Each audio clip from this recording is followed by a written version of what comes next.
आज के इस खास विश्लेषण में आपका स्वागत है। चलिए सीधा बात करते हैं रामायण के उस बेहद नाटकीय और इमोशनल हिस्से की। कुंभकर्ण की मृत्यु के बाद आखिर क्या हुआ? एक तरफ ऐसा शोक जिसे शब्दों में नहीं बांधा जा सकता, और दूसरी तरफ एक भयंकर प्रतिशोध की आग। जब एक इतने बड़े महाबली का पतन होता है ना, तो युद्ध की पूरी दिशा ही बदल जाती है। तो आइए इस महाकाव्य के इन गहरे अर्थों को एक साथ समझते हैं।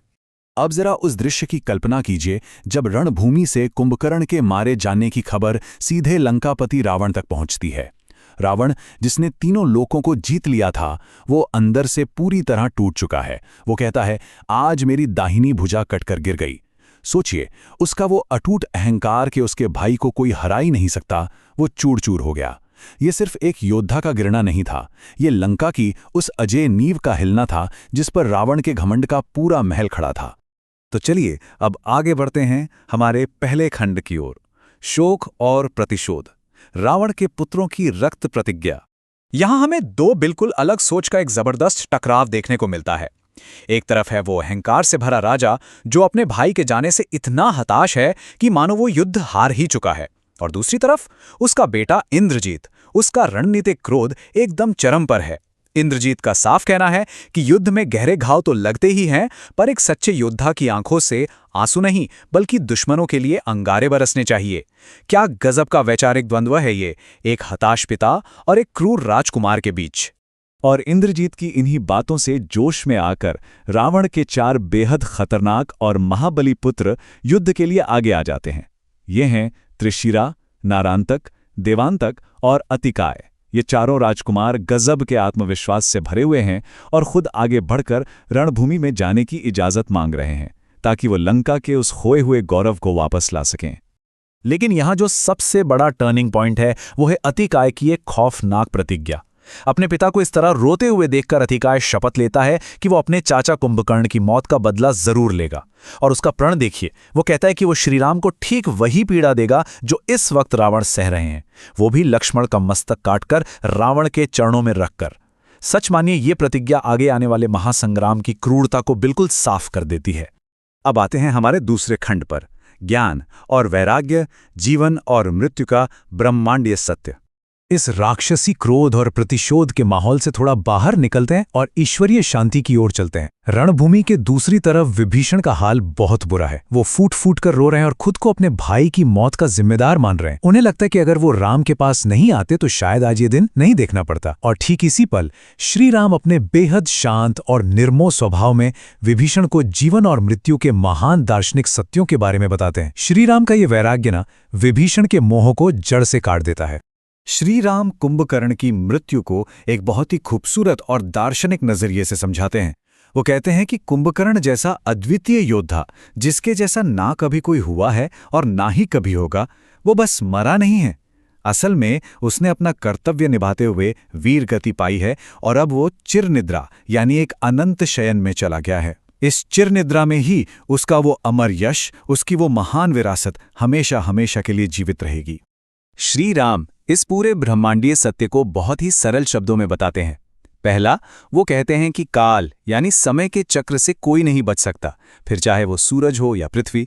दूसरा, ये जो भौतिक शरीर है ना, इसका नष्ट होना तो तय है। और तीसरा, सबसे बड़ा सत्य, आत्मा अमर है, वो कभी नहीं मरती, बस अपने कर्मों के हिसाब से एक शरीर छोड़कर दूसरा शरीर ले लेती है। इसलिए श्री राम समझाते हैं कि एक ज्ञानी इंसान को कभी मृत्यु पर शोक नहीं मनाना चाहिए। चलिए अब कथा में वापस लौटते हैं, हमारे तीसरे खंड की तरफ। अतिकाय की भयंकर शक्ति, एक प्राचीन संकट का पुनर्जन्म। ज्ञान की इन बातों के बाद अब हमारा फोकस वापस रणभूमि पर आता है। और ध्यान रहे, अतिकाय कोई मामूली राक्षस नहीं है। विभीषण बताते हैं कि वो रावण की दूसरी रानी धन्यमालिनी का पुत्र है। क्या आप जानते हैं कि एक बार अतिकाय ने गुस्से में एक पर्वत उखाड़ना चाहा था? तब भगवान शिव ने उस पर अपना त्रिशूल चलाया था, लेकिन अतिकाय ने उस आग उगलते त्रिशूल को सीधे अपने नंगे हाथों से पकड़ लिया था। सोचिए, खुद महादेव भी पल भर के लिए हैरान रह गए थे, और उसके बाद उसने भगवान शिव से ही धनुर्विद्या के सारे रहस्य सीख लिए। पर यहाँ एक और बहुत बड़ा रहस्य सामने आता है जो सच में रोंगटे खड़े कर देता है।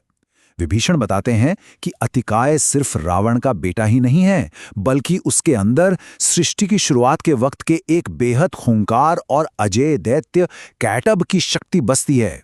मतलब वो कोई आम युवा योद्धा नहीं है, बल्कि युगों पुराने एक महासंकट का पुनर्जन्म है। ये जानकारी पूरी स्थिति को कितना गंभीर बना देती है ना? अब इस खतरे का अंदाजा लगाने के लिए हमें मधु और कैटब की उस पुरानी कहानी को जानना होगा। ये दोनों इतने ताकतवर थे कि इन्होंने स्वर्ग पर कब्जा कर लिया था। और तो और इंद्र का वज्र या भगवान विष्णु का महाशक्तिशाली सुदर्शन चक्र भी इनका कुछ नहीं बिगाड़ पाया था। आखिर में भगवान विष्णु को उन्हें हराने के लिए अपनी माया और एक वरदान के छल का सहारा लेना पड़ा था। सोच कर देखिए, वही अजेय कैटब अब अतिकाय का रूप लेकर युद्ध के मैदान में उतर रहा है। और अब हम पहुंच गए हैं अपने चौथे और आखिरी खंड में, पराक्रम और महासंग्राम, अंतिम टकराव। तो चलिए सीधे उस खून से सनी रणभूमि में चलते हैं, जहां ईश्वरीय और राक्षसी शक्तियों के बीच वो खौफनाक टकराव बस शुरू ही होने वाला है। वानर सेना के महाबलियों ने अपनी ताकत का जो प्रदर्शन किया वो सच में अभूतपूर्व था। घटनाक्रम इतनी तेजी से बदलता है कि देखते ही देखते महाबली अंगद के एक भयंकर प्रहार से नारांतक मारा जाता है, और उसके ठीक बाद पवन पुत्र हनुमान अपनी अपार शक्ति से देवांतक को कुचल देते हैं। रावण के पुत्र एक एक करके रणभूमि की धूल चाट रहे हैं। और फिर आता है वो डरा देने वाला पल। अपने ही सगे भाइयों की लाशें देखकर भी अतिकाय जरा सा भी विचलित नहीं होता, बल्कि वो क्या करता है, वो उनके शवों को लांघ कर आगे बढ़ता है और एक ऐसी भयंकर गर्जना करता है कि पूरी रणभूमि कांप उठती है। वो वानर सेना के बाकी सारे योद्धाओं को पूरी तरह नजरअंदाज कर देता है और सीधा सुमित्रा नंदन लक्ष्मण को एक पर एक द्वंद्व युद्ध के लिए ललकारता है। यहां मैदान में तलवारों से पहले शब्दों और मनोविज्ञान का युद्ध चल रहा है।